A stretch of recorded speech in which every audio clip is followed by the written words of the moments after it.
ಮತ್ತೆ with that there will be some more further topics that will be added to this concept. Okay, so this concept is atomic structure is very important. So ನೀವೇನು ಇಲ್ಲಿ first PU ಯು ಸಿಲಿ ಕೆಮಿಸ್ಟ್ರಿಲಿ atomic structure ಓದಿರ್ತೀರಾ, so ಅದೇ ರೀತಿ second PU ಯು ಸಿಲಿ ಫಿಸಿಕ್ಸ್ ಅಲ್ಲಿ ಅಟಾಮಿಕ್ ಸ್ಟ್ರಕ್ಚರ್ ಕೂಡ ಇದೆ. ಸೊ ಅಲ್ಲೂ ಕೂಡ some of the same theories they are going to discuss. ಮತ್ತೆ there will be some other physical phenomena which is out of chemistry. So ಅದನ್ನು ಸ್ವಲ್ಪ ಆ್ಯಡ್ ಮಾಡ್ತಾರೆ. ಸೊ ಇಲ್ಲಿ ಸ್ಟಡಿ ಇನ್ನೂ ಸ್ವಲ್ಪ ಜಾಸ್ತಿ ಅದ್ರ ಬಗ್ಗೆ ನಾವು ತಿಳ್ಕೊಳ್ತೀವಿ in respect to physics there. Okay, so but ಈಗ at present should be worried about atomic structure in terms of chemistry. So here more majorly there will be lots of theories to study. So theories ತುಂಬಾ important ಇರುತ್ತೆ. So ಆ ಥಿಯರಿಗಳನ್ನ ನೆನ್ಪಿಟ್ಕೊಬೇಕು. ಮತ್ತೆ problem based chapter ಇದು, completely problem based chapter. So ನಿಮಗೆ ಏನೇ ಒಂದು questions ಬೋರ್ಡಲ್ಲಿ ಅಥವಾ competitive exam ಅಲ್ಲಿ ಕೇಳ್ತಾರೆ, ಸೊ ಅದರಲ್ಲಿ ಮೇಜರ್ ಆಗಿ ಇದರಲ್ಲಿ they are going to concentrate on problems. Okay, so will start up with today's concept.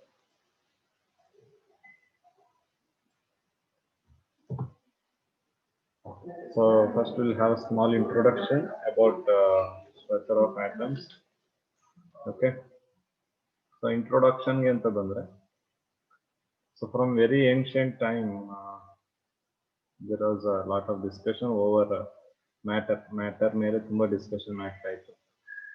So adralli Greek philosopher in 400 BC had told that atoms are the fundamental building blocks of matter, and continued subdivision of matter would ultimately yield atoms which would not be further divisible. So atom a fundamental building block yadu matter anta. So we discussed in the bridge course as well. So fundamental building blocks of matter yavattu atoms agirtade. ಅದೇ ರೀತಿ atom ನ further divide ಮಾಡೋದಕ್ಕೆ ಆಗಲ್ಲ. ಅದರಲ್ಲಿ atom a smallest particle, ಅದರಿಂದ next division is not possible ಅಂತ ಹೇಳಿದ್ವಿ. It is not true now, but it is around 400 BC, ತುಂಬಾ ಏನ್ಷಿಯಂಟ್ ಟೈಮ್ಸ್ ಅಲ್ಲಿ ಅದು. And the word atom derived from atomium. Atomium ಅಂದ್ರೆ ಅನ್ಕಟ್ಟೆಬಲ್ ಅಥವಾ ಇನ್ಡಿವಿಸಿಬಲ್ ಆರ್ ನಾನ್ divisible ಅಂತ ನಾವು ಅಂದ್ರೆ ಅದೇ ಲಾಸ್ಟ್, ಅದು ಮುಂದೆ ನೆಕ್ಸ್ಟ್ ಯಾವ್ದು ಇಲ್ಲ ಅಂತ ಇದ್ದಿದ್ವಿ. ಸೊ ಆಫ್ಟರ್ ದಟ್ ನಾವು ಡಾಲ್ಟನ್ಸ್ ಅಟಾಮಿಕ್ ಥಿಯರಿ ಓದಿದೀವಿ ಲಾಸ್ಟ್ ಚಾಪ್ಟರ್ ಅಲ್ಲಿ. So just John Dalton in the 18th century.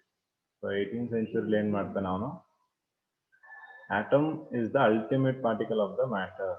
So ಒಂದು ನಾವು ಪಾಸ್ಟ್ಲೇಟ್ಸ್ ಗಳನ್ನ ಡಿಸ್ಕಸ್ ಮಾಡಿದೀವಿ ಜಾನ್ ಡಾಲ್ಟನ್ ಅಲ್ವಾ. ಸೊ ಈವನ್ ಮಹರ್ಷಿ ಕಲ್ಲಡ್ ಕೇಳಿದಿರ ಅವನ ಹೆಸರು, ಮಹರ್ಷಿ ಕಲ್ಲಡ್ ಅಂತ. ಅವನು ಹೇಳ್ತಾನೆ we are made up of ಪಂಚತತ್ವ ಅಂತ ಹೇಳ್ತಾನೆ, ಮೇಡ್ ಅಪ್ ಆಫ್ ಪಂಚತತ್ವ. ಅದೇ ರೀತಿ ಪರಮಾಣು ಅನ್ನೋ ಒಂದು ನೇಮ್ನ ಕೊಡ್ತಾನೆ. Okay, so smallest matter consist of ಪರಮಾಣುಸ್ ಅಂತ. ಸೊ ಅದನ್ನು ನಮ್ಗೆ ಮಹರ್ಷಿ ಕಲ್ಲಡ್ ಹೇಳಿರ್ತಾನೆ. ಸೊ ಇದೆಲ್ಲದಕ್ಕೂ there were no theories to prove. ಇದೆಲ್ಲ ಏನೇನು ಹೇಳಿರ್ತಾರೆ ಅವರು ಅದೆಲ್ಲ ಪ್ರೂವ್ ಮಾಡಕ್ಕೆ ಥಿಯರೀಸ್ ಇರಲ್ಲ. It was just statements which they are given. Okay, so ಅದೇ ರೀತಿ end of the 19th and beginning of the 20th century. So ಈ ಬಿಟ್ವೀನ್ ಅಲ್ಲಿ ಎಂಡ್ ಆಫ್ 19th ಮತ್ತೆ ಬಿಗಿನಿಂಗ್ ಆಫ್ 20th century ಅಲ್ಲಿ atoms can be further divided into subatom particles. ಅದು ಯಾವುದೇ ಅದೊಂದು electron, protons, neutrons ಅಂತ ಬಂತು. ಸೊ ಆಫ್ಟರ್ ಜಾನ್ ಡಾಲ್ಟನ್ ಎಲ್ಲ ಹೇಳಿ ಆದ್ಮೇಲೆ, John Dalton theory 18th century ಇಂದ up to end of 19th century ತನಕ ಅದೇ ಟ್ರೂತ್ ಆಗಿದೆ. ಎಲ್ಲರೂ ಬಿಲೀವ್ಡ್ ಇನ್ ದ್ಯಾಟ್. ಸೊ ಅದು ಬಿಟ್ರೆ ನೆಕ್ಸ್ಟ್ ಏನು ಇಲ್ಲ ಅಂತ everyone had thought.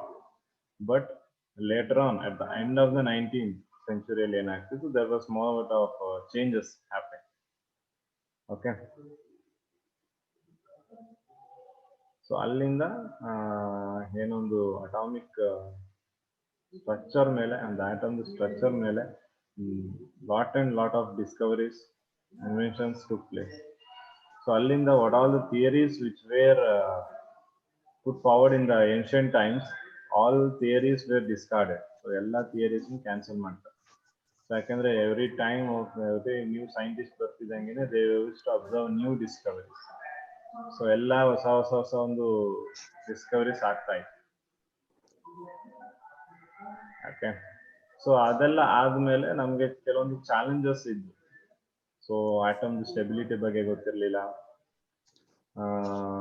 Compare the behaviour of one element from the other, how one element is different from other element.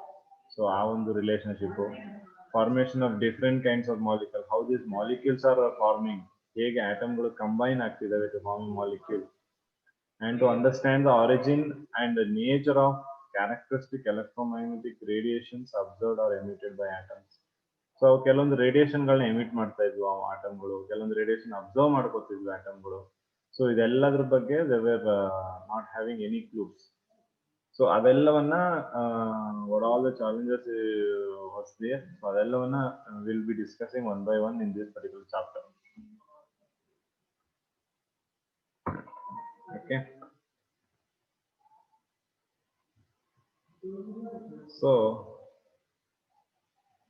Dalton's atomic theory Dalton was able to explain law of conservation of mass, law of constant composition, and law of multiple proportion very successfully. So Dalton's atomic mass ಇಂದ ಇಷ್ಟೊಂದು ಕೆಲವೊಂದು ಲಾಗಳನ್ನ ಏನು ಓದಿದ್ವಿ ನಾವು chemical combinations ಅಲ್ಲಿ, ಅದೆಲ್ಲ prove ಮಾಡ್ತಾರೆ. However, it will fail to explain the result of many experiments. That substance like glass, ebonite, when rubbed with silver generate electricity. So ಇದನ್ನ ನಾವು ಅಬ್ಸರ್ವ್ ಮಾಡಿದೀವಿ. ಲೈಕ್ ಗ್ಲಾಸ್ ರಾಡ್ ಆಗ್ಬೋದು, ಅದನ್ನ ನೀವು ಕೂದಲಿಗೆ ರಬ್ ಮಾಡಿಬಿಟ್ಟು ಪೇಪರ್ ಹತ್ರ ಇಟ್ಟ ತಕ್ಷಣ ನಿಮ್ಗೆ ಪೇಪರ್ ಅಟ್ರಾಕ್ಟ್ ಆಗೋದನ್ನ ಅಬ್ಸರ್ವ್ ಮಾಡಿದೀರಿ. ಓಕೆ, ಸೊ ಅಲ್ಲಿ ಅದು ಎಲೆಕ್ಟ್ರಿಸಿಟಿ ಜನರೇಟ್ ಆಗ್ತಿತ್ತು ಅಂತ. ಸೊ ಇದು ಏನಕ್ಕೆ ಆಗ್ತಿದೆ, ಇದರಲ್ಲಿ ಈ ತರ ರಿಸಲ್ಟ್, ಈ ತರ ಎಕ್ಸ್ಪೆರಿಮೆಂಟ್ ಗಳದ್ದು ಯಾಕೆ ಅನ್ನೋದನ್ನೆಲ್ಲ ಡಾಲ್ಟನ್ ಎಕ್ಸ್ಪ್ಲೇನ್ ಮಾಡಕ್ಕಾಗಲ್ಲ. ಸೊ ಅದನ್ನ ನಮ್ಗೆ ಮೈಕಲ್ ಫ್ಯಾರಡೆ ಅನ್ನೋ ಒಂದು ಸೈಂಟಿಸ್ಟ್ ಕೂಡ ಟ್ರೈ ಮಾಡಿರ್ತಾನೆ. ಅವನು ಫಸ್ಟ್ ಮೇಜರ್ ಆಗಿ, ಆಕ್ಚುಲಿ ಡಾಲ್ಟನ್ ಬರೋಕ್ಕಿಂತ ಮುಂಚೆನೆ ಮೈಕಲ್ ಫ್ಯಾರಡೆ ಇವೆಲ್ಲವನ್ನ ಟ್ರೈ ಮಾಡಿರ್ತಾನೆ. ಬಟ್ ಡಾಲ್ಟನ್ ಮೈಕಲ್ ಫ್ಯಾರಡೆಗಿಂತ ಮುಂಚೆ ಆ ಥಿಯರಿನ ಹೇಳ್ತಾನೆ. So we'll be studying about Michael Faraday in next electrochemistry ಅಂತ ಬರುತ್ತೆ, ಅಲ್ಲಿ ಕಾದಿದ್ವಿ ನಾವು ಮೈಕಲ್ ಫ್ಯಾರಡೆ. ಓಕೆ, ಸೊ ಇದೆಲ್ಲ ಎಕ್ಸ್ಪೆರಿಮೆಂಟ್ಸ್ ಕೆಲವೊಂದು ಏನಿತ್ತು ಅದನ್ನ ಎಕ್ಸ್ಪ್ಲೈನ್ ಮಾಡಕ್ಕೆ ಆಗುತ್ತೆ. Okay, so after discarding, so ಏನು ಕೆಲವೊಂದು ಲೈಕ್ ಇವನ್ ಜಾನ್ ಡಾಲ್ಟನ್ ಹೇಳಿದ ಆಟಮ್ ನ ಫರ್ದರ್ ಡಿವೈಡ್ ಮಾಡಕ್ಕೆ ಆಗಲ್ಲ ಅಂತ ಹೇಳಿರ್ತಾನೆ. ಸೊ ಬಟ್ ಅವರು ಅದನ್ನ ಡಿಸ್ಪ್ರೂವ್ ಮಾಡ್ತಾರೆ, ಅವ್ನು ಹೇಳಿದ ತಪ್ಪು, ಇನ್ನು ಡಿವೈಡ್ ಮಾಡಬಹುದು ಅಂತ. ಸೊ ಅದನ್ನ ಹೇಗ್ ಮಾಡ್ತಾರೆ ಅನ್ನೋದನ್ನ ನಾವು ಫರ್ದರ್ ಎಕ್ಸ್ಪೆರಿಮೆಂಟ್ಸ್ ಗಳಿಂದ ಅಬ್ಸರ್ವ್ ಮಾಡೋಣ. ಅದೇ ರೀತಿ atoms of different element are different with respect to their mass. Okay, so different elements are different with mass ಅಂತ ಹೇಳಿರ್ತಾನೆ. ಬಟ್ ಐಸೋಬಾರ್ಸ್ ಅಂತ ನಮ್ಗೆ ಒಂದಿದೆ. ಸೊ ಈ ಐಸೋಬಾರ್ಸ್ ಏನಾಗುತ್ತೆ, different atoms of element as same mass ಅಂತ ಕರಿತೀವಿ. ಅರ್ಥ ಮಾಡ್ಕೊಳ್ಳಿ ಕರೆಕ್ಟ್ ಆಗಿ. ಅವನೇನ್ ಹೇಳಿದ್ದು John Dalton, atoms of different elements have different mass ಅಂತ. ಹೌದಾ ಇಲ್ವ? Okay, atoms of different element as different mass ಅಂತ. ಬಟ್ ಐಸೋಬಾರ್ಸ್ ಅಂತ ಒಂದು ಡಿಸ್ಕವರ್ ಮಾಡ್ತಾರೆ. ಐಸೋಬಾರ್ ಅಂದ್ರೆ ಏನು? ಐಸೋಬಾರ್ ಅಲ್ಲಿ same atoms, sorry, different atoms of element as same mass. Okay, different elements of atom has the same mass. Okay, ಅದನ್ನ isobar. So ಇಲ್ಲಿ same mass ಅಂತ ಬಂದಾಗ ಅವನ ಥಿಯರಿ ಅಗೇನ್ ಫೇಲ್ಯೂರ್ ಆಗುತ್ತೆ. ಅದೇ ರೀತಿ same elements of atoms are same ಅಂತ ಹೇಳಿರ್ತಾರೆ. Same elements of atoms mass same ಅಂತ. ಬಟ್ ಐಸೋಟೋಪ್ ಬಂದಾಗ ಅಟಾಮಿಕ್ ಮಾಸ್ ನಮ್ಗೆ ಏನಾಗುತ್ತೆ, ಅಥವಾ ಮಾಸ್ ನಂಬರ್ ಏನಾಗುತ್ತೆ, ವೇರಿ ಆಗುತ್ತೆ ಅಲ್ವಾ? ಸೊ ಅವಾಗ ಈಗ ಫಾರ್ ಎಕ್ಸಾಂಪಲ್ ಪ್ರೋಟಿಯಂ ತಗೊಂಡ್ರೆ ಹೈಡ್ರೋಜನ್ ಒಂದು ಮಾಸ್, ಡ್ಯೂಟೇರಿಯಂ ತಗೊಂಡ್ರೆ hydrogen 2 mass. Hydrogen 2 atom same but mass ಬೇರೆ. Okay, they are isotopes. So ಇವೆಲ್ಲವನ್ನ Dalton was not able to explain. So ಇದೆಲ್ಲ ಏನಕ್ಕೆ ಆಗ್ತಿದೆ, what are the reasons for this ಅನ್ನೋದನ್ನೆಲ್ಲ Dalton was not able to explain. So ಇದೆಲ್ಲ Dalton explain ಮಾಡಕ್ಕಾಗಿಲ್ಲ ಅಂತ, so Dalton's theory ಏನಾಗುತ್ತೆ, failure ಆಗುತ್ತೆ. So Dalton's theory was a failure. Okay, so ಅದಾದ್ಮೇಲೆ next ನಮ್ಗೆ scientist named J.J. Thomson.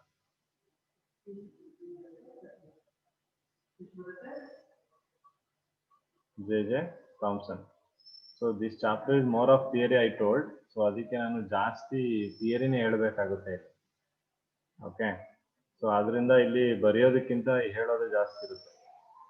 Okay, so J.J. Thomson ಏನ್ ಮಾಡ್ತಾನೆ, he is known as he is the person who discovered electron. So electron ನ ಕಂಡುಹಿಡಿದವನು ಯಾರು ನಮಗೆ, J.J. Thomson. So after Dalton, a scientist named J.J. Thomson, by an experiment called cathode experiment, he is going to find out the first subatomic particle, that is electron. He is going to discover the first subatomic particle, that is electron. So ನೀವು ನೋಡಬಹುದು ಒಂದು experimental setup ಇಲ್ಲಿ ಹೇಗೆ ಮಾಡಿದಾನೆ ಅಂತ. So this is the experimental setup, you can see. So ಏನೆಲ್ಲ ಇದೆ ಇದರಲ್ಲಿ ನೋಡೋಣ.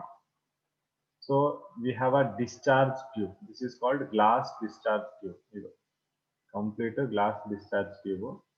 Okay, so one end alli they have placed the cathode and another end they have placed the anode. Okay, so illondu vacuum pump ide to alter the pressure. Okay, pressure na alter ಮಾಡ್ಕೊಳ್ಳೋಕೆ. ಮತ್ತೆ high voltage generator, about 10,000 voltage ಅಷ್ಟು 10,000 voltage ಅಷ್ಟು generate ಮಾಡೋದಂತ ಒಂದು power source ಗೆ ಅದೆರಡನ್ನು anode ಮತ್ತೆ cathode end ನ connect ಮಾಡಿರ್ತಾರೆ. ಸೊ ಈ ಇದ್ರು ಆನೋಡ್ ಹಿಂಭಾಗ they will be placing a fluorescent screen ನ ಪ್ಲೇಸ್ ಮಾಡಿರ್ತಾರೆ. ಸೊ ಇಲ್ಲೊಂದು ಫ್ಲೋರೋಸೆಂಟ್ ಸ್ಕ್ರೀನ್.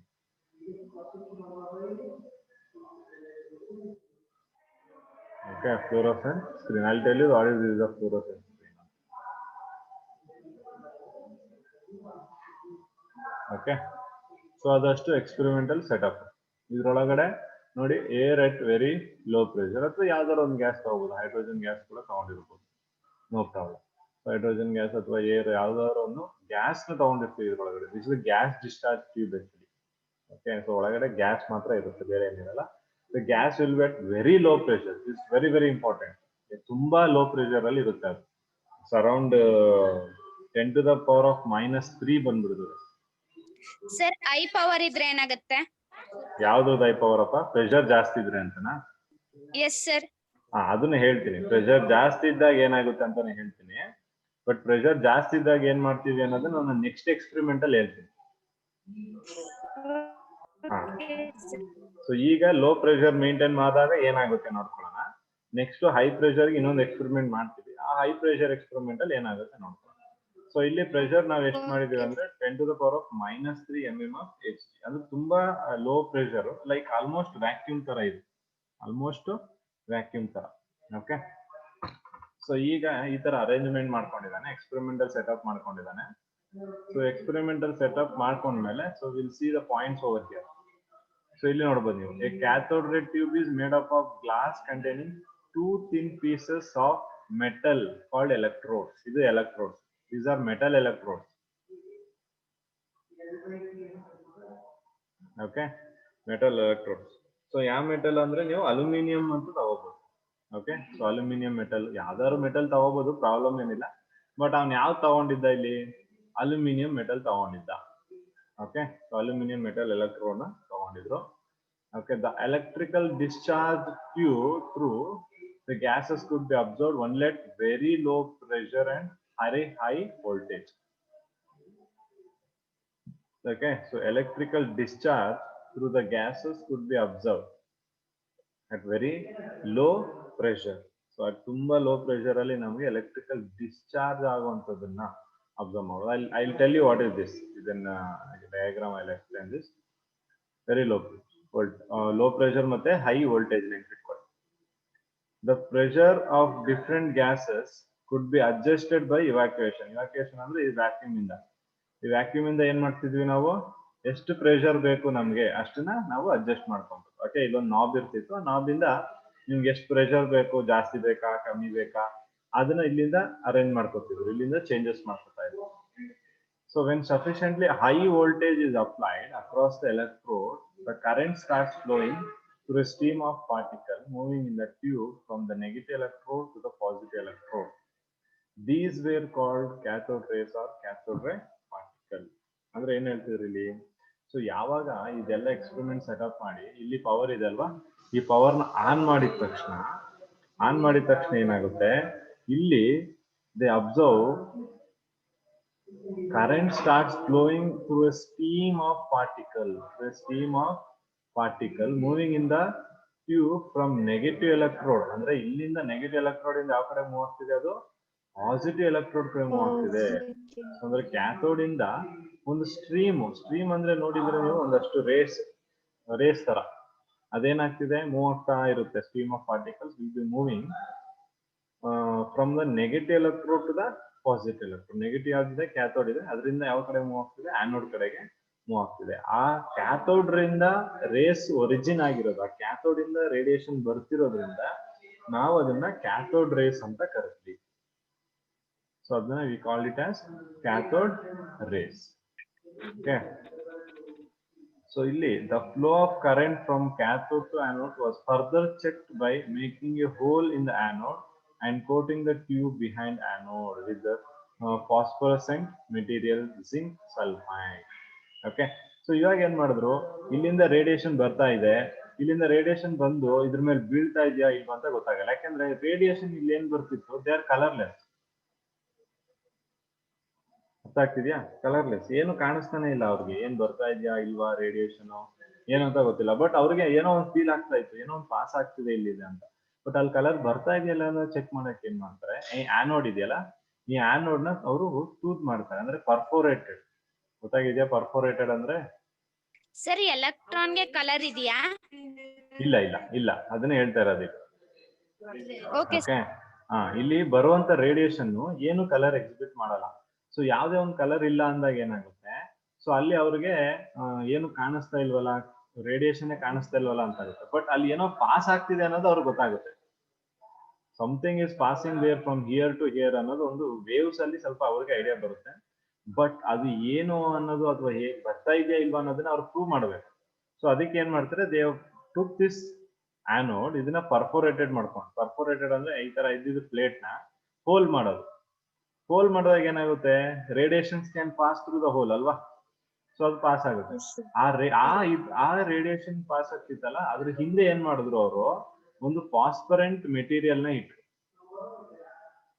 ಓಕೆ, ಸೊ ಇಲ್ಲಿ ಒಂದು ಫಾಸ್ಫರೆಂಟ್ ಮೆಟೀರಿಯಲ್ ನೋಡಿ, this the phosphorescent material of zinc sulphide. So ಏನೊಂದು ಹೋಲ್ ಮಾಡಿದ್ರು ಪ್ಲೇಟು, ಇದ್ರ ಹಿಂದೆ ದೇ ಹ್ಯಾವ್ ಪ್ಲೇಸ್ಡ್ ZnS, ಅಂದ್ರೆ ಇಲ್ಲಿ ಹೋಲ್ ಮಾಡಿ ಇದ್ರ ಹಿಂದೆ ಏನ್ ಮಾಡಿದ್ರು, ZnS ಪ್ಲೇಟ್ ನ ಜಿಂಕ್ ಸಲ್ಫೈಡ್. ಇಲ್ಲಿಂದ ಪಾಸ್ ಆಗಿದ್ ರೇಡಿಯೇಷನ್ ಏನ್ ಮಾಡ್ತಿತ್ತು, ಹೋಗಿ ಇದ್ರ ಮೇಲೆ ಬಿದ್ದಾಗ ಮಾರ್ಕ್ ಮಾಡ್ತಿತ್ತು, ಒಂದೊಂದು ಮಾರ್ಕ್ ಮಾಡ್ತಾ ಇತ್ತು. ಓಕೆ, ಫಾರ್ ಎಕ್ಸಾಂಪಲ್ ನೀವು ಕ್ರಿಕೆಟ್ ಆಡ್ತಾ ಇರ್ತೀರಾ, ಕ್ರಿಕೆಟ್ ಆಡ್ಬೇಕಾದ್ರೆ ಬಾಲ್ ಏನಾದ್ರು ಗಟರಲ್ಲಿ ಬಿದ್ರೆ, ಆ ಬಾಲ್ ನ ನೀವೇನಾದ್ರು ಮತ್ತೆ ವಾಲ್ ಮೇಲೆ ಸ್ಟ್ರೈಕ್ ಮಾಡಿದ್ರೆ, ಅಬ್ಸರ್ವ್ ಮಾಡಿದೀರಾ? ಗುಂಡಿಲೆಲ್ಲ ಬಾಲ್ ಬಿದ್ದೋಗುತ್ತೆ, ಆ ಬಾಲ್ ನ ನೀವು ಮತ್ತೆ ಕ್ಲೀನ್ ಮಾಡ್ಕೋಬೇಕು ಅಂದಾಗ ಏನ್ ಮಾಡ್ತೀರಿ, ಅಲ್ಲ ಗೋಡೆ ಮೇಲೆ ಹೊಡೆದಾಗ ಸ್ಪ್ಲಾಶ್ ನೋಡಿದಿರ, ಅದು ಸ್ಪ್ಲಾಶ್ ಆಗುತ್ತೆ ಈ ತರ. ಸೊ ಈ ತರ ಏನು ಸ್ಪ್ಲಾಶ್ ಆಗುತ್ತೆ, ಅದೇ ತರ ಇಲ್ಲಿ ರೇಡಿಯೇಷನ್ ಬಂದು ಜಿಂಕ್ ಸಲ್ಫೈಡ್ ಮೇಲೆ ಹೊಡೆದಾಗ ಈ ತರ ಸ್ಪಾಟ್ ಮಾಡ್ತಾ ಇತ್ತು, ಸ್ಪಾಟ್ ಗಳನ್ನ ಕ್ರಿಯೇಟ್ ಆಗ್ತಿತ್ತು. ಸೊ ಈ ಸ್ಪಾಟ್ ಗಳು ಕ್ರಿಯೇಟ್ ಆಗ್ತಿದ್ದಾಗ they come to the conclusion that there is some radiation which is passing from cathode to anode ಅಂತ ಗೊತ್ತಾಯ್ತು. ಓಕೆ, ಇನ್ವಿಸಿಬಲ್ ರೇಡಿಯೇಷನ್ಸ್ ಅಂತ ಕರಿತೀವಿ. ಓಕೆ, ಇನ್ವಿಸಿಬಲ್ ಯಾಕಂದ್ರೆ ಅದು ಕಾಣಿಸ್ತಲ್ಲ ನಮ್ಗೆ. ಓಕೆ, ಸೊ ಅದು ಹೇಗೆ ಕಾಣಿಸ್ತಾ ಇರೋಂಗ್ ಆಯ್ತು, ಅವರು ಜಿಂಕ್ ಸಲ್ಫೈಡ್ ಅನ್ನೋ ಒಂದು ಫ್ಲೋರೋಸೆಂಟ್ ಸ್ಕ್ರೀನ್ ಇಟ್ಕೊಂಡು, ಸೊ ಅದ್ರ ಮೇಲೆ ಬಂದ್ ಬಿದ್ದಾಗ so they got to observe the mark. So ಆ ಸ್ಪಾಟ್ ಗಳನ್ನ ಅಬ್ಸರ್ವ್ ಮಾಡಿ they come to the conclusion that there is some radiation passing from the cathode into the anode. So next point ನೋಡೋದಾದ್ರೆ, when these rays after passing through anode strike the zinc sulphide coating as I told, and a bright spot on the coating is developed. So ನಾನು ಹೇಳ್ದಂಗೆನೆ ಅದು ಬಿದ್ದು ಏನ್ ಮಾಡ್ತು, ಒಂದು bright spot ಗಳನ್ನ create ಮಾಡ್ತಾರೆ. It created a very bright spot. ಗೊತ್ತಾಯ್ತಾ?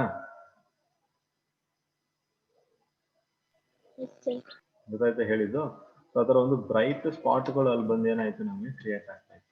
ಸೊ ಆ ಬ್ರೈಟ್ ಸ್ಪಾಟ್ ಇಂದ ಗೊತ್ತಾಯ್ತು ಇಲ್ಲಿ ಯಾವುದೋ ಒಂದು radiation, invisible radiation is passing ಅಂತ ಅವ್ರಿಗೆ ಅರ್ಥ ಆಗುತ್ತೆ.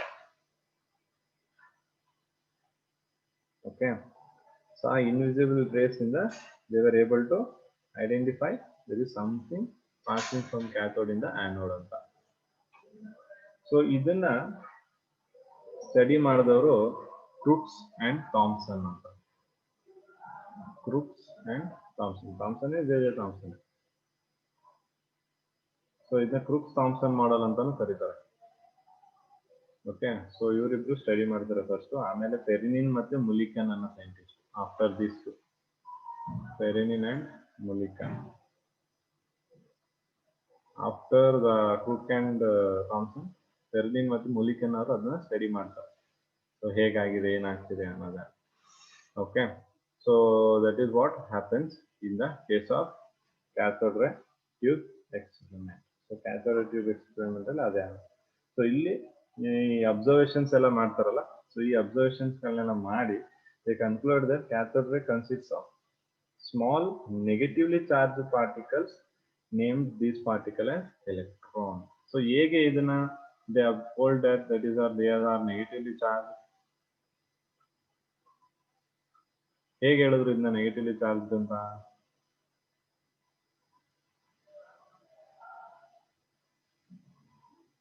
ಯಾರಿಗಾರು ಗೊತ್ತಾಗಿದ್ಯಾ ನೆಗೆಟಿವ್ ಚಾರ್ಜ್ ಅಂತ ಏನಕ್ಕೆ ಹೇಳಿದ್ರು ಅಂತ? ಆನೋಡ್ ಟು ಕ್ಯಾಥೋಡ್ ಗೆ ಚಾರ್ಜ್. ವೆರಿ ಗುಡ್ ಅಲ್ವಾ? ಸೊ ನಮಗೆ ಗೊತ್ತಿದೆ ನೆಗೆಟಿವ್ ನ ಅಟ್ರಾಕ್ಟ್ ಮಾಡೋದು ಯಾವುದು? ಪಾಸಿಟಿವ್ ಅಲ್ವಾ? Positive. Okay, so negative cathode ಕಡೆ ಇದ್ರೆ ಅದು ಯಾವ ಕಡೆ ಮೂವ್ ಆಗ್ತಿದೆ? ಆನೋಡ್ ಕಡೆ, ಅಂದ್ರೆ ಪಾಸಿಟಿವ್ ಕಡೆ ಮೂವ್ ಆಗ್ತಿದೆ. ಸೊ ಪಾಸಿಟಿವ್ ಅಟ್ರಾಕ್ಟ್ ಮಾಡ್ತಿದೆ ನೆಗೆಟಿವ್ ಅಂದ್ರೆ ಇಟ್ ಮೀನ್ಸ್ ದಟ್ ಆ ಕಡೆ ಇರುವಂತದ್ದು ಒಂದು ಏನಾಗಿರ್ತದೆ, ನೆಗೆಟಿವ್ಲಿ ಚಾರ್ಜ್ ಆಗಿರ್ಲೇಬೇಕು. ಅದು ಪಾರ್ಟಿಕಲ್ಸ್ ಚಾರ್ಜ್ ನೆಗೆಟಿವ್ ಇದ್ದೇ ಇರುತ್ತೆ ಅನ್ನೋ ಕನ್ಕ್ಲೂಷನ್ಗೆ ಬರ್ತಾರೆ. ಸೊ ಅದರಿಂದ ಈ ಪಾರ್ಟಿಕಲ್ಸ್ ಏನಿರ್ತದೆ, ಈ particles charge is going to be negative. Okay, so ಆ ನೆಗೆಟಿವ್ಲಿ ಚಾರ್ಜ್ ಪಾರ್ಟಿಕಲ್ ನ ಎಲೆಕ್ಟ್ರಾನ್ ಅಂತ ಕರೀತಾರೆ. ಆಕ್ಚುಲಿ ಜೆ ಥಾಮ್ಸನ್ ಏನ್ ಹೇಳ್ತಾನೆ, it is only cathode ray particles ಅಥವಾ ನೆಗೆಟಿವ್ಲಿ ಚಾರ್ಜ್ ಪಾರ್ಟಿಕಲ್ಸ್ ಅಂತ ಹೇಳ್ತಾನೆ. ಅದಕ್ಕೆ ನೇಮ್ ಕೊಡಲ್ಲ ಎಲೆಕ್ಟ್ರಾನ್ ಅಂತ. ಸ್ಟಾಯ್ನಿಸ್ ಅನ್ನೋ ಒಂದು ಸೈಂಟಿಸ್ಟ್ ಅದಕ್ಕೆ ಎಲೆಕ್ಟ್ರಾನ್ ಅಂತ ನೇಮ್ ಕೊಡ್ತಾನೆ. Okay, so he is going to name was given by Stoney, but the electron was discovered by J.J. Thomson. That clear?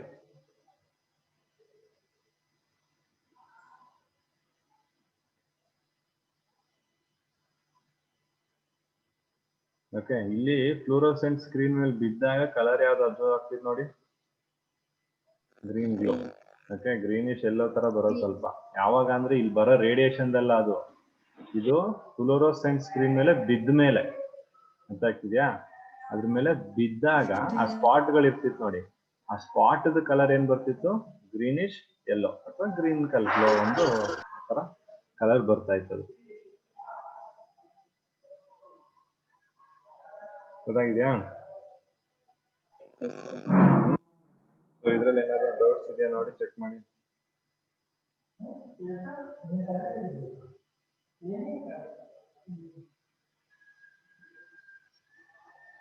Sir Discover ಮಾಡಿದ್ದೆ ಬೇರೆ, ನೇಮ್ ಕೊಟ್ಟಿದ್ದೆ ಬೇರೆ ಅವರ. ಹಾ ಹೌದು, ಡಿಸ್ಕವರ್ ಮಾಡಿದ್ದು ಥಾಮ್ಸನ್ ಎಲೆಕ್ಟ್ರಾನ್. ಅವನು ಥಾಮ್ಸನ್ ಏನ್ ಮಾಡ್ತಿರ್ತಾನೆ, ಬರೀ ಇದು ಒಂದು ಕ್ಯಾಥೋಡ್ ರೇಸ್ ಮಾತ್ರ. These are cathode rays, these rays are negatively charged ಅಂತ ಹೇಳಿರ್ತಾನೆ. ಓಕೆ, ಅವನು ನೇಮ್ ಕೊಟ್ಟಿರೋದು ಯಾರು? ಥಾಮ್ಸನ್ ನೇಮ್ ಕೊಟ್ಟಿರೋದು ಕ್ಯಾಥೋಡ್ ರೇಸ್ ಅಂತ, ಬಟ್ ಅದಕ್ಕೆ ಎಲೆಕ್ಟ್ರಾನ್ ಅಂತ ನೇಮ್ ಕೊಡೋದು ಸ್ಟಾಯ್ನಿಸ್. Okay sir. ಸರ್ ಅಲ್ಲಿ ಜಿಂಕ್ ಸಲ್ಫೇಟ್ ನ ಹಾಕಿದ್ರಿಂದ ಗ್ರೀನ್ ಕಲರ್ ಬಂತು, ಅಕಸ್ಮಾತ್ ಹಾಕಿದ್ರೆ ಬೇರೆ ಕಲರ್ ಬರ್ತಿತ್ತಾ? ಹಾ ಹೌದು, ಆಕ್ಚುಲಿ ಇಲ್ಲಿ ನಮ್ಗೆ zinc sulphide is a phosphorescent material. ಈ ಫಾಸ್ಫರಸೆಂಟ್ ಮೆಟೀರಿಯಲ್ ನ ಯೂಸ್ ಮಾಡಿದ್ದಾರೆ, ಅದರಿಂದ ಅವ್ರಿಗೆ ಗ್ರೀನ್ ಗ್ಲೋ ಬರ್ತಾ ಇದೆ. ಸೊ ಇದು ಜಸ್ಟ್ ಇಂಡಿಕೇಶನ್ ಅಷ್ಟೇ ಈ ಕಲರ್. ಏನ್ ಇಂಡಿಕೇಟ್ ಮಾಡ್ತಿದೆ, ಯಾವ್ದೋ ಒಂದು ರೇಡಿಯೇಷನ್ ಬರ್ತಾ ಇದೆ. ಯಾಕಂದ್ರೆ ಇದು ರೇಡಿಯೇಷನ್ ನಮ್ಗೆ ಯಾವ್ದೋ ಕಲರ್ ಅಂತ ಗೊತ್ತಾಗಲ್ಲ, ಇದು ಇನ್ವಿಸಿಬಲ್ ಇದು ರೇಡಿಯೇಷನ್. ಸೊ ಆದ್ರಿಂದ ಇಲ್ಲಿ ಏನಾಗ್ತಿತ್ತು ನಮ್ಗೆ, ಆ ಮೆಟೀರಿಯಲ್ ಜಿಂಕ್ ಸಲ್ಫೈಡ್ ಯೂಸ್ ಮಾಡಿದ್ರೆ ಈ colour. So if they use other material, colour change ಆಗುತ್ತೆ.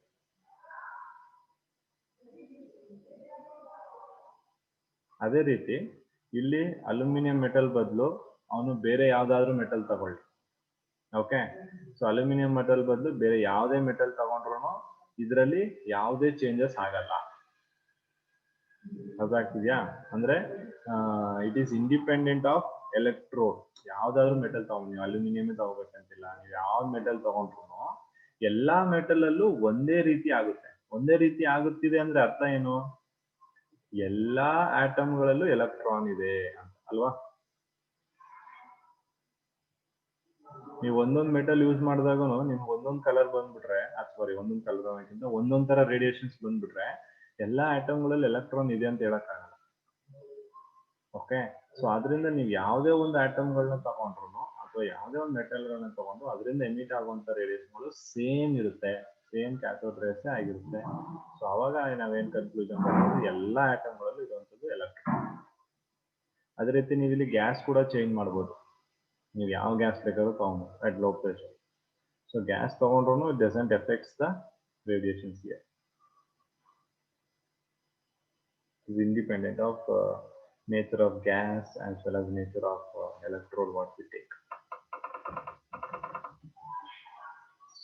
So idea.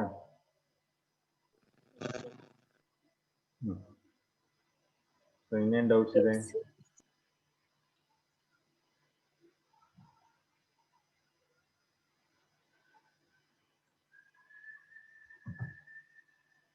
Okay, so some of the result ಗಳು ಕೊಟ್ಟಿದ್ದಾರೆ ಇಲ್ಲಿ. We'll discuss the results. The cathode rays start from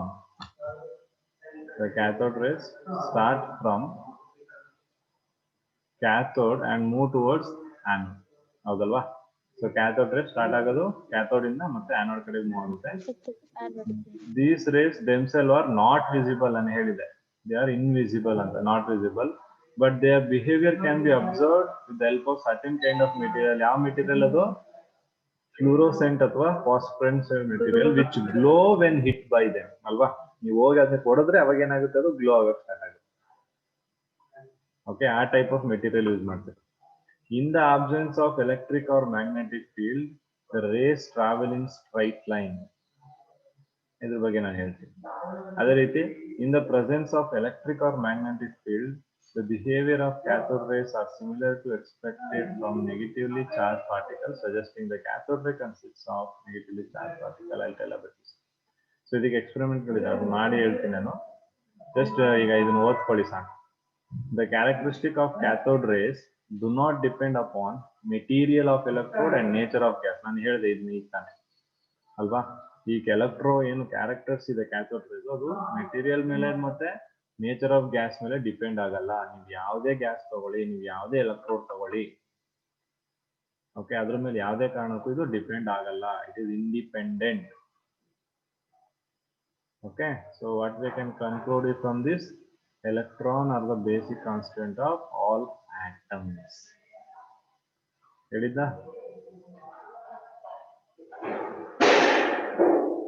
ಗೊತ್ತಾಯ್ತಾ? ಓಕೆ, ಸೊ ಕ್ಯಾರೆಕ್ಟರಿಸ್ಟಿಕ್ಸ್ ಹೇಳ್ತೀನಿ, characteristics discuss ಮಾಡೋಣ.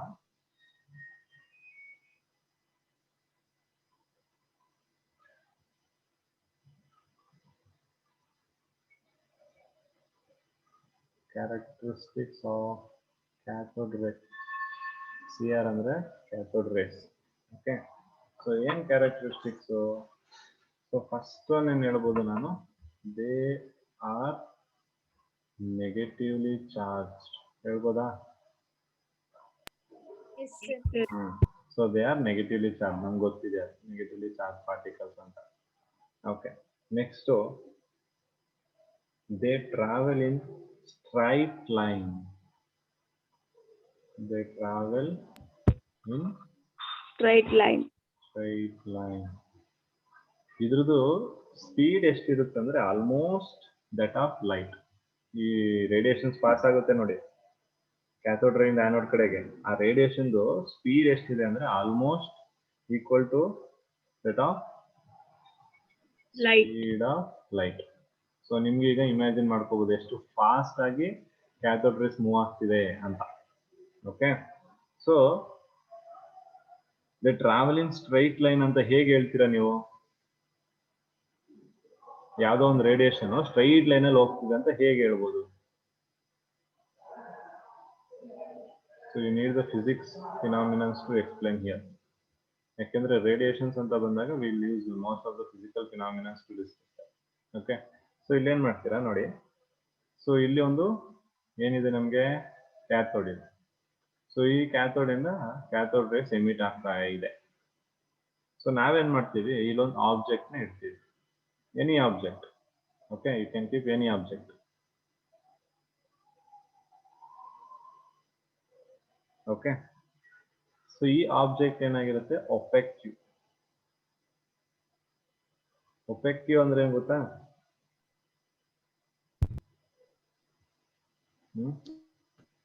Transparent ಅಂತ ಕೇಳಿದಿರಾ? Transparency.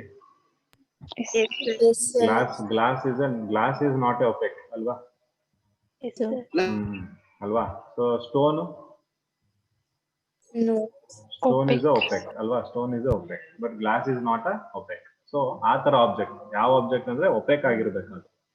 So ಆ ಆಬ್ಜೆಕ್ಟ್ ಏನ್ ಮಾಡಿರ್ತೀವಿ ನಾವು, ಕ್ಯಾಥೋಡ್ ರೇಸ್ ಪಾಸ್ ಆಗ್ಬೇಕತ್ತಲ್ಲ, ಅದು ಮಧ್ಯದಲ್ಲಿ ಇಟ್ಟಿರ್ತೀವಿ. ಓಕೆ, ಸೊ ಅವಾಗ ಏನಾಗುತ್ತೆ, ಲೈಟ್ ಇದ್ರ ಮೂಲಕ ಪಾಸ್ ಆಗುತ್ತಾ?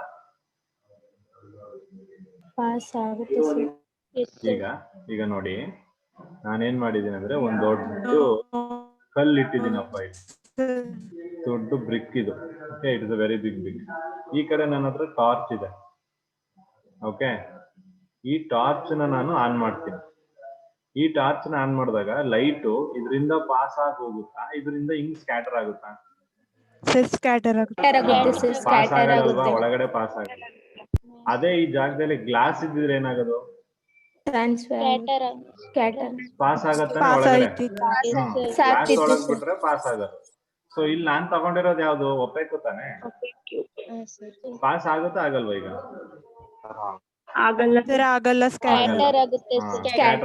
ಪಾಸ್ ಆಗಲ್ಲ. ಅಂದ್ರೆ ನಿಮ್ಗೆ ಇದ್ರ ಹಿಂದೆ ಶ್ಯಾಡೋ ಕಾಣಿಸುತ್ತಾ? ಈ ಆಬ್ಜೆಕ್ಟ್, ಈಗ ಈ ಆಬ್ಜೆಕ್ಟ್ ಗೆ ಲೈಟ್ ಬಿಡ್ತಿದ್ದೀರಾ ಅನ್ಕೊಳಪ್ಪ. ಈ ಲೈಟ್ ಬಿಟ್ಟಾಗ ಇಲ್ಲಿ ಶ್ಯಾಡೋ ಕಾಣಿಸ್ತಾ ನಿಮ್ಗೆ? ಕಾಣಿಸುತ್ತೆ ತಾನೆ. ಸೊ ಇಲ್ಲೂ ಕೂಡ ಅದೇ ರೀತಿ ಆಗುತ್ತೆ. ನೀವು ಯಾವಾಗ ಕ್ಯಾಥೋಡ್ ರೇಸ್ ನ ಬಿಡ್ತೀರಾ ಈ ಆಬ್ಜೆಕ್ಟ್ ಮೇಲೆ, ಆ ಕ್ಯಾಥೋಡ್ ರೇಸ್ ಒಳಗಡೆ ಪಾಸ್ ಆಗಕ್ಕಾಗಲ್ಲ. ಸೊ ಪಾಸ್ ಆಗಕ್ಕಿಲ್ಲ ಅಂದ್ರೆ ಏನಾಗುತ್ತೆ, it forms a shadow, form ಆಗುತ್ತೆ. ಹಾ, ಸೊ ಪಾಸ್ ಆಗುತ್ತೆ ಅನ್ನೋದಾಗಿದ್ರೆ ಏನಾಗೋದು, ಸ್ಟ್ರೈಟ್ ಲೈನ್ ಅಲ್ಲಿ ಹೋಗ್ತಿದೆ ಅಂತ ಹೇಳ್ಬೋದು. ಹೌದಾ? ಈಗ ಪಾಸ್ ಆಗಿಲ್ಲ ಅಂದ್ರೆ ಅದೇನಾಗ್ತಿದೆ, ಸ್ಟ್ರೈಟ್ ಲೈನ್ ಅಲ್ಲಿ ಹೋಗ್ತಿದ್ಯಾ? No sir. ಅಲ್ವಾ? ಸೊ ಈ ಆಬ್ಜೆಕ್ಟ್ ನ ನಾವ್ ಇಲ್ಲಿ ಇರೋದ್ರಿಂದ ನಮ್ಗೆ ಏನ್ ಗೊತ್ತಾಗ್ತಿದೆ, ಇದಿಲ್ಲ ಅಂದ್ರೆ ಏನಾಗ್ತಿತ್ತು? Yes, very good. ಇದಿಲ್ಲ ಅಂದಿದ್ರೆ, ಈ ಆಬ್ಜೆಕ್ಟ್ ಇಲ್ಲ ಅಂದ್ರೆ ಅದು ಸ್ಟ್ರೈಟ್ ಲೈನ್ ಪಾಸ್ ಆಗ್ತಿತ್ತು. ಈ ಆಬ್ಜೆಕ್ಟ್ ಇಟ್ಟಿರೋದ್ರಿಂದ ಏನಾಯ್ತು, we are disturbing that. Yes or no? Yes, sir. So you can say that they travel in straight line. So by this experiment ನೀವೇನ್ ಹೇಳ್ಬೋದು, ಅದನ್ನ ಏನ್ ಹೇಳ್ಬೋದು? ಕ್ಯಾಥೋಡ್ ರೇಸ್ ಏನಿದೆ ಅವೇನಾಗುತ್ತೆ ನಮ್ಗೆ, they going to travel in the straight line. Yes, ಗೊತ್ತಾಯ್ತಾ ಈಗ? ಅದು ಸೆಕೆಂಡ್ ಕ್ಯಾರೆಕ್ಟರ್. ಓಕೆನಾ? So next third characteristic. So third characteristic ಏನಿದೆ? ಸೊ ಥರ್ಡ್ ಕ್ಯಾರೆಕ್ಟರಿಸ್ಟಿಕ್ ಅಲ್ಲಿ they possess kinetic energy. They possess what? So kinetic energy ಅಂದ್ರೆ ಏನು? Always move. ಅಲ್ವಾ? So ಇಲ್ಲಿ ಈಗ ಅಗೇನ್ ಏನ್ ಮಾಡ್ತೀವಿ ನಾವು, ಒಂದು ಆಬ್ಜೆಕ್ಟ್ ನ, ಈಗ ಫಾರ್ ಎಕ್ಸಾಂಪಲ್ ಯಾವ್ದೋ ಒಂದು ಬಾಡಿ ಮೋಷನ್ ಅಲ್ಲಿ ಇದೆ ಅಂದ್ರೆ ಅದಕ್ಕೆ ಏನಿದೆ ಅಂತ ಅರ್ಥ? ಇದೆ ಅಲ್ವಾ? ಕೈನೆಟಿಕ್ ಎನರ್ಜಿ ಇದೆ. ಸೊ ಈಗ ಪುನಃ ಒಂದು ಆನೋಡ್ ತಗೊಂಡಿದೀವಿ. ಕ್ಯಾಥೋಡ್ ಇಂದ ಏನಾಗ್ತಿದೆ, ಇದು ಕ್ಯಾಥೋಡ್ ಅಂತ ತಗೊಂಡ್ರೆ ಕ್ಯಾಥೋಡ್ ರೇಸ್ ಬರ್ತಾ ಇದೆ. ಓಕೆನಾ? ಸೊ ಇವಾಗ ಇಲ್ಲೇನ್ ಮಾಡ್ತೀವಿ, ನಾವೊಂದು ವೀಲ್ ನ ಇಡ್ತೀವಿ. This is a paddle wheel ಅಂತ ಕರಿತೀವಿ. ಏನಿದು? Paddle wheel. Pedal wheel. So ಈಗ ಈ ರೇಡಿಯೇಷನ್ಸ್ ಬಂದು ಇದಕ್ಕೆ ಹಿಟ್ ಮಾಡಿದ್ರೆ ಏನಾಗ್ಬೇಕು? ಆಗ್ಬೇಕು. ಹಾ, ಇದು ರೊಟೇಟ್ ಆಗ್ಬೇಕಲ್ವಾ? ಹೌದಾ ಇಲ್ವಾ? ಸೊ ಇದು ರೊಟೇಟ್ ಆಗ್ತಿದೆ ಅಂದ್ರೆ ಅರ್ಥ ಏನು? ಇದಕ್ಕೆ ಸಮ್ ಎನರ್ಜಿ ಇದೆ, ಆ ಎನರ್ಜಿ ಏನ್ ಮಾಡ್ತಿದೆ? ಇದನ್ನ ರೊಟೇಟ್ ಮಾಡ್ತಿದೆ ಅಂತ.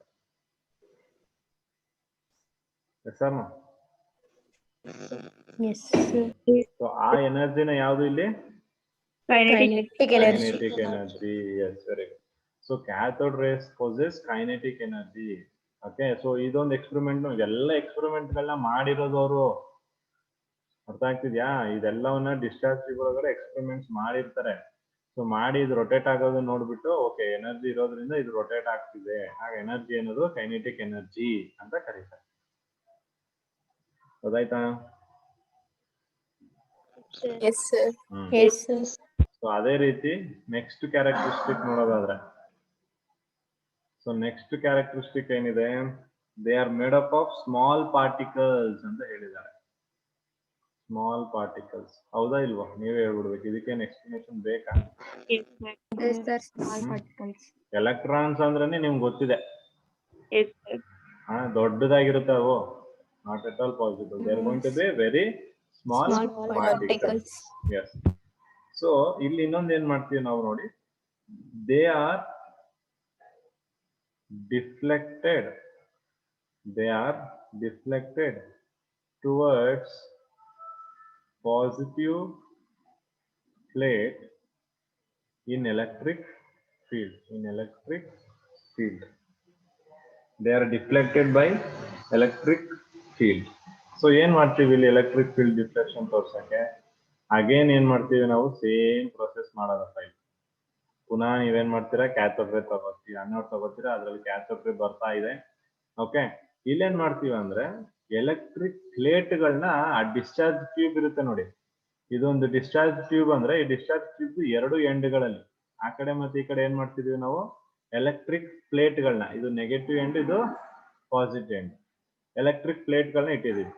ಈಗ ಬರೋ ರೇಡಿಯೇಷನ್ ಏನಾಗ್ಬೇಕು? ಯಾವ ಕಡೆ ಹೋಗುತ್ತೆ ಇದು? ಪಾಸಿಟಿವ್. ಹೋಗಿ ಹಿಂಗ್ ಅಟ್ರಾಕ್ಟ್ ಆಗುತ್ತಾ? ಹಿಂಗ್ ಹೋಗುತ್ತಾ ರೇಡಿಯೇಷನ್? ಹೋಗುತ್ತೆ ತಾನೆ? So they are deflected towards ಯಾವ್ದಕ್ಕೆ?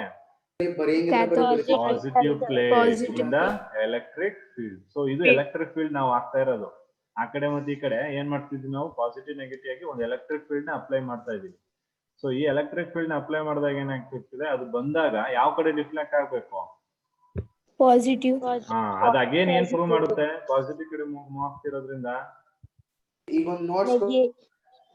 these particles are negatively charged. Yes, negative charge. particles are negatively charged ಅಂತ ಹೇಳ್ಬೋದು. ಗೊತ್ತಾಯ್ತಾ? Yes sir. ಅದೇ ರೀತಿ ಇದೇ ಜಾಗದಲ್ಲಿ ನೀವು ಮ್ಯಾಗ್ನೆಟಿಕ್ ಫೀಲ್ಡ್ ನ ಹಾಕಿದ್ರೆ, ಓಕೆ, ಏನ್ ತೆಗೆದ್ಬಿಟ್ಟು ಈಗ ಎಲೆಕ್ಟ್ರಿಕ್ ಫೀಲ್ಡ್ ಹಾಕಿದೀವಲ್ವಾ? So electric field to south move ಆಗುತ್ತೆ. ಸೊ ಎಲೆಕ್ಟ್ರಿಕ್ ಮ್ಯಾಗ್ನೆಟಿಕ್ ಫೀಲ್ಡ್ ಹಾಕ್ತಿವಿ. ಸೊ ಮ್ಯಾಗ್ನೆಟಿಕ್ ಫೀಲ್ಡ್ ಅಂದ ತಕ್ಷಣ ನಮ್ಗೆ ಮ್ಯಾಗ್ನೆಟಿಕ್ ಪೋಲ್ಸ್ ಬರುತ್ತೆ. ಯಾವ್ದು? ಒಂದು ನಾರ್ತ್ ಪೋಲ್ ಮತ್ತೊಂದು ಸೌತ್ ಪೋಲ್. ಎರಡು ಕಡೆಗೆ ಮೂವ್ ಆಗ್ತಿರುತ್ತೆ. ಸೊ ಇಲ್ಲಿ ಏನಾಗುತ್ತೆ? ನಾವು ಅಸ್ಯೂಮ್ ಮಾಡೋದು ನಾರ್ತ್ ಪಾಸಿಟಿವ್ ಅಂತ ಅಸ್ಯೂಮ್ ಮಾಡಿದಾಗ, ಸೊ ಅದೇನಾಗುತ್ತೆ? ಪುನಃ ನಾರ್ತ್ ಕಡೆಗೆ ಡಿಫ್ಲೆಕ್ಟ್ ಆಗುತ್ತೆ. ಓಕೆನಾ? ಸೊ ಅದು ಕೂಡ ಏನ್ ಮಾಡುತ್ತೆ? ಅಗೇನ್ ಮ್ಯಾಗ್ನೆಟಿಕ್ ಫೀಲ್ಡ್ ಅಲ್ಲೂ ಅದೇನಾಗುತ್ತೆ? ನಮ್ಗೆ ಡಿಫ್ಲೆಕ್ಟ್ ಆಗುತ್ತೆ. ಸೊ ಅದು ಡಿಫ್ಲೆಕ್ಟ್ ಆಗದಾಗ ಏನ್ ಪ್ರೂವ್ ಆಗುತ್ತೆ? ಈ particles are negatively charged. So they are going to be negatively charge particles ಅಂತ ಗೊತ್ತಾಯ್ತಾ? ಸೊ ಇಲ್ಲಿ ಎಲೆಕ್ಟ್ರಿಕ್ ಫೀಲ್ಡ್ ಡಿಫ್ಲೆಕ್ಟ್ ಆಗುತ್ತೆ, ಮ್ಯಾಗ್ನೆಟಿಕ್ ಫೀಲ್ಡ್ ಡಿಫ್ಲೆಕ್ಟ್ ಮಾಡುತ್ತೆ. ನೆನ್ಪಿಟ್ಕೊಳ್ಳಿ ಎರಡುವೆ. ಓಕೆ, ನಾನು ಎಲೆಕ್ಟ್ರಿಕ್ ಫೀಲ್ಡ್ ಬರ್ದಿದ್ದೀನಿ, ನೀವಲ್ಲಿ ಅದೇ ಜಾಗದಲ್ಲಿ they are deflected towards positive plate and towards north pole ಅಥವಾ towards magnetic field ಅಂತ ಬರೀಬಹುದು. they are deflected towards electric field and magnetic field ಅಂತ ಬರೆದ್ರು ಆಗುತ್ತೆ. ಓಕೆ, ಸೊ ಅದೇ ರೀತಿ they even produce x-rays. ಯಾವುದು? cathode rays ಏನ್ ಮಾಡುತ್ತೆ? they are going to produce x-rays. Okay, so ನಾನು ಆಗ್ಲೇ ಹೇಳಿದ್ದೆ ನಿಮ್ಗೆ, ಕ್ಯಾಥೋಡ್ ರೇಸ್ ಸ್ಪೀಡ್ ಏನಿರುತ್ತೆ? Speed of light. Just imagine ಎಷ್ಟು ಸ್ಪೀಡ್ ಅಂತ. ಸೊ ಇಷ್ಟು ಸ್ಪೀಡ್ ಆಗಿರುವಂತ ಕ್ಯಾಥೋಡ್ ರೇ ಬಂದು ಮೆಟಲ್ ನ okay metal of heavy atomic mass ಇರುವಂತಹ ಮೆಟಲ್ಗಳನ್ನ ಓಕೆ ಇದೊಂದು ಮೆಟಲ್ ಪ್ಲೇಟ್ ತಗೊಂಡಿದ್ದೀನಿ. ಈ ಮೆಟಲ್ ಪ್ಲೇಟ್ ಅಟಾಮಿಕ್ ಮಾಸ್ ಏನಿರ್ತದೆ ನಮಗೆ ತುಂಬಾ ಹೆವಿ ಇರುತ್ತೆ. ಸೊ ಇಷ್ಟು ಸ್ಪೀಡ್ ಆಗಿ ಬರುವಂತ ಪಾರ್ಟಿಕಲ್ ಬಂದು ಇದಕ್ಕೆ ಹಿಟ್ ಮಾಡಿದ್ರೆ ಈ ಮೆಟಲ್ ಪ್ಲೇಟ್ಗೆ ಹಿಟ್ ಮಾಡಿದಾಗ they will produce what X-rays. ನೆನ್ಪಿಟ್ಕೊಳ್ಳಿ. ಓಕೆ ಸೊ ಇಲ್ಲಿ ಇದಿಷ್ಟು ಏನಾಗುತ್ತೆ this all the characteristics of what Cathode rays. Cathode rays. Rays.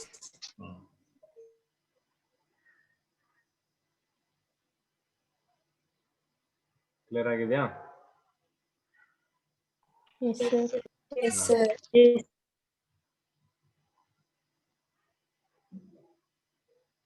So these are the properties of cathode rays. So ಇದಿಷ್ಟನ್ನು ನೆನಪಬೇಕು. ಕೇಳ್ತಾರೆ ಕೆಲವೊಂದ್ಸತಿ ಪ್ರಾಪರ್ಟೀಸ್ ಅಥವಾ ಕ್ಯಾರೆಕ್ಟರಿಸ್ಟಿಕ್ಸ್ ಅಂತ ಕೇಳ್ತಾರೆ. ಕ್ಯಾಥೋಡ್ ರೇದು ಪ್ರಾಪರ್ಟೀಸ್ ಬರೀರಿ ಅಥವಾ ಕ್ಯಾರೆಕ್ಟರಿಸ್ಟಿಕ್ಸ್ ಬರೀರಿ ಅಂತ. ಸೊ ಅವಾಗ ನಿಮ್ಗೆ ಗೊತ್ತಾಗ್ಬೇಕು. Okay Okay, sir. ಕ್ಲಿಯರ್ ಆಗಿದೆಯಾ? Yes. Okay. Yes, sir. So time ಆಯ್ತು. So I'll stop at this point. So